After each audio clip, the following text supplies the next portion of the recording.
Tinha 22 anos e era professora de piano. Era alta, formosa, morena e modesta. Fascinava e impunha respeito, mas através do recato que ela sabia manter sem cair na afetação ridícula de muitas mulheres, via-se que era uma alma ardente e apaixonada, capaz de atirar-se ao mar, como Safo, ou de enterrar-se com seu amante, como Cleópatra. E hoje vamos falar sobre o conto A Pianista de Machado de Assis.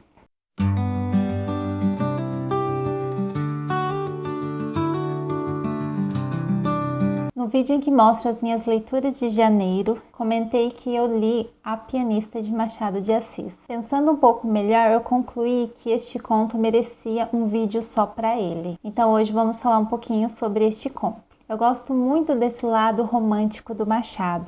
Tanto que o meu livro favorito até o momento é Helena. Apesar de A Pianista ser um conto romântico e com uma história simples, ele carrega o peso de uma crítica social para aquela época. A prática patriarcal do matrimônio, estabelecido pelo arranjo familiar. É uma história curta, de profundidade, devido à escrita de Machado, com o final tendo a sua moral da história. A liberdade de escolha por parte dos filhos. O conto A Pianista foi publicado originalmente em 1866 no Jornal das Famílias, sob a assinatura de JJ, um dos pseudônimos do Machado no periódico. Este conto está disponível gratuitamente na Amazon. Caso você queira lê-lo antes de ver a resenha, vou deixar o link aqui embaixo para você baixar. Agora, se você não se incomoda com spoilers, eu vou contar toda a história neste vídeo. A história nos apresentada é de Malvina e Tomás, dois jovens apaixonados, mas seu amor acaba sendo proibido pelo paz de Tomás, o Tibério. Malvina é uma jovem que trabalha como pianista.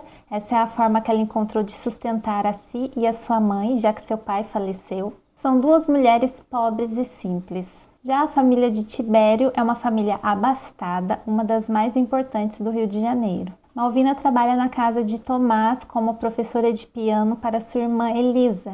Malvina ensinava piano a Elisa. Ali, como nas outras casas, era estimada e respeitada. Havia já 3 meses que contava a filha de Tibério Valença entre as suas discípulas, e já a família Valença prestava-lhe um culto de simpatia e afeição. Machado tece com delicadeza o crescimento do amor entre Tomás e Malvina.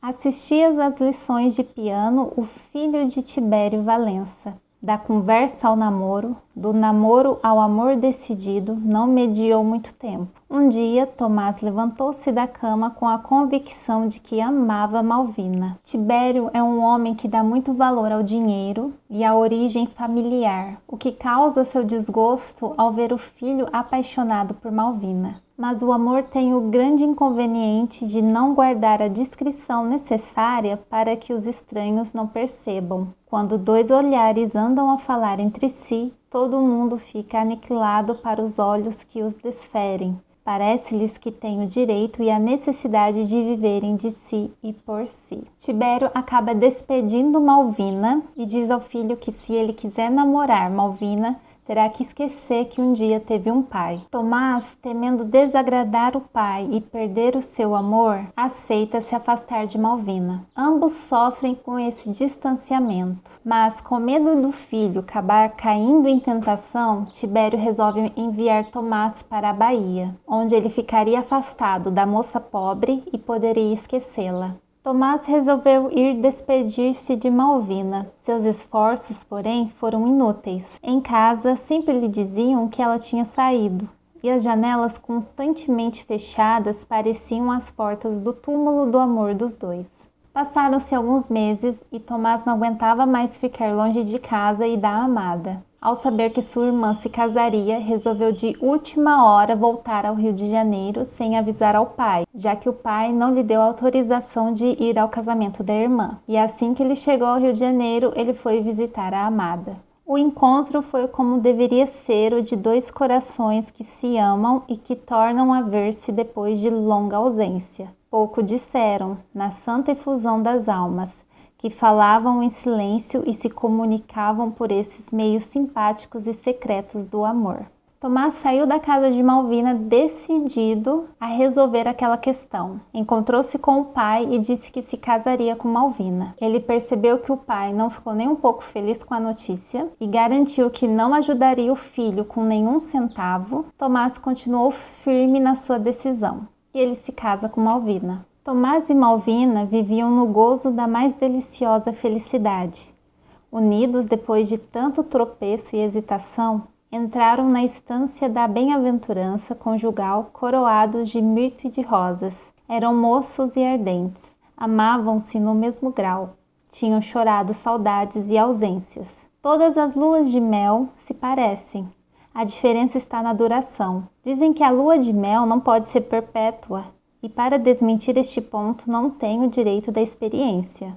A lua de mel de Tomás e Malvina tinha certo caráter de perpetuidade. Logo Tibério adoeceu. Ele ficou acamado por muito tempo. Tomás o visitava sempre, mas não levava sua esposa, que não era bem-vinda na casa do pai. Até que um dia Malvina pediu para visitar o sogro e prestar seus serviços de enfermeira.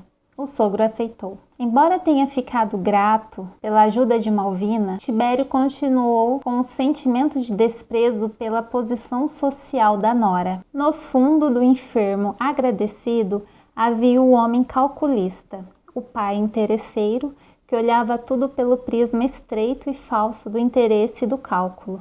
E a quem parecia que não se podia fazer uma boa ação sem laivos de intenções menos confessáveis. Para ter certeza de que estava certo, Tibério visita a casa do filho sem avisar, encontrando lá apenas a nora. Observando a casa simples, os móveis modestos e a serenidade de Malvina, Tibério percebeu que naquele lar havia felicidade e amor verdadeiro. Efetivamente, pensava ele, aqui há alguma coisa especial. Alguma força sobre-humana que sustenta estas almas. Será isto o amor?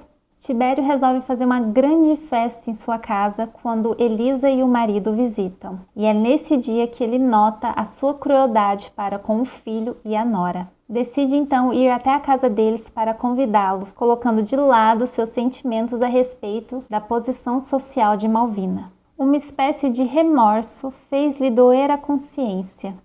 A nobre moça, a quem ele tratara tão desabridamente, o filho, para quem ele fora um pai tão cruel, tinham cuidado com verdadeiro carinho o mesmo homem de quem receberam a ofensa e o desagrado. Este ato de Tibério Valença veio a tempo de reparar o mal e assegurar a paz futura dos seus velhos anos. A conduta generosa e honrada de Tomás e de Malvina valeram esta reparação. Isto prova que a natureza pode comover a natureza e que uma boa ação tem a faculdade muitas vezes de destruir o preconceito e restabelecer a verdade do dever. E temos um lindo final feliz para a história dessa família. Embora seja uma história bonitinha, Machado de Assis, com este conto, cutucou a moralidade de uma época em que era comum casamentos arranjados, com foco no status da família, o modelo matrimonial burguês. Se eu fizesse parte de uma família rica no século XIX, eu teria que me casar somente com um rapaz tão rico quanto eu, ou mais, como Tibério queria para seus filhos e conseguiu com Elisa, porque o marido dela era um homem de posses. E o mesmo se aplica à cor de pele. Se eu fosse uma mulher branca naquela época, só poderia me casar com um homem branco. E Machado de Assis corajosamente deu uma alfinetada nessas pessoas. A Pianista é um conto muito mais profundo do que apenas uma história de amor. Talvez para nós hoje essa história sobre casamento arranjado não faça muito sentido, né? Quanto drama para pouca coisa. Mas naquela época era assim. Vou deixar aqui embaixo o link de um texto de apoio que usei para fazer a resenha deste conto. A autora faz uma análise bem interessante sobre a emancipação dos filhos e sobre este costume do casamento arranjado. Espero que vocês tenham gostado da resenha. Se alguém já leu, comente aí a sua opinião a respeito do conto. Se inscreva no canal, deixe seu joinha e nos vemos nos próximos vídeos.